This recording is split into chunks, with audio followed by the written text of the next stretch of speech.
నమస్కారం న్యూస్ 9 టీవీకి స్వాగతం. జగిత్యాల పట్టణంలో గుండెలవిసే ఘోర ప్రమాదం జరిగింది. ఒక సామాన్యుడి బతుకు చిత్రం క్షణాల వ్యవధిలోనే బూడిదైపోయింది. మార్కెట్ వెనక ప్రాంతంలో విద్యుత్ షార్ట్ సర్క్యూట్ కు సృష్టించిన బీభత్సం అంతా ఇంతా కాదు. గంగాధర్ అనే ఒక సామాన్య కుట్టు మిషన్ల వ్యాపారి సర్వస్వం అగ్నికి ఆహుతమైపోయింది. అసలు ఇక్కడ ప్రభుత్వం ఏం చేస్తోంది? విపత్తాలు జరిగినప్పుడు స్పందించే వ్యవస్థలు నిద్రపోతున్నాయా? సామాన్యుని ప్రాణాలకు ఆస్తులకు ఈ రాష్ట్రంలో రక్షణే లేదా? ఇవే ఇప్పుడు ప్రజల నుంచి వస్తున్న సూటి ప్రశ్నలు.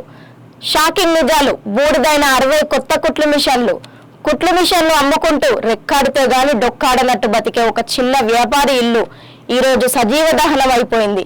ఇంట్లో ఉన్న సుమారు 60 కొత్త కుట్లు మిషన్లు పూర్తి కాలి బొగ్గులైపోయాయి. ఆ కాలిపోయిన మిషన్లను చూస్తుంటే గుండె తరుక్కుపోతుంది. నా సర్వస్వం పోయింది, నేను రోడ్డున పడ్డాను, నా కడుపు కొట్టారు అంటూ బాధితుడు గంగాధర్ కన్నీరు మున్నీరవుతున్నారు. దాదాపు రూపాయలు 8 లక్షల మేర నష్టం వాటిల్లినట్లు ప్రాథమిక అంచనా. ఒక సామాన్యుడికి రూపాయలు 8 లక్షలంటే చిన్న విషయం కాదు. అతని జీవితకాల సంపాదన. ఒక కుటుంబం మొత్తం ఈరోజు వీధిన పడింది. ప్రభుత్వం సమాధానం చెప్పాలి. ఇది ముమ్మాటికి వైఫల్యమే. సమయానికి ఇంట్లో ఎవరు లేకపోబట్టి సరిపోయింది, లేదంటే ఎంతటి ఘోరం జరిగేది. శవాల దిబ్బ మీద రాజకీయం చేయడానికి పాలకులు ఎదురు చూస్తున్నారా? విద్యుత్ శాఖ నిర్లక్ష్యం కాదా ఇది? షార్ట్ సర్క్యూట్లు జరుగుతుంటే పర్యవేక్షించాల్సిన అధికారులు ఏసీ రూముల్లో ఏం చేస్తున్నారు? ప్రభుత్వ సహాయం ఎక్కడ? ఇప్పటి వరకు ఏ ఒక్క అధికారి లేదా ప్రజాప్రతినిధి వచ్చి బాధితుడిని పరామర్శించిన దాఖలాలు లేవు.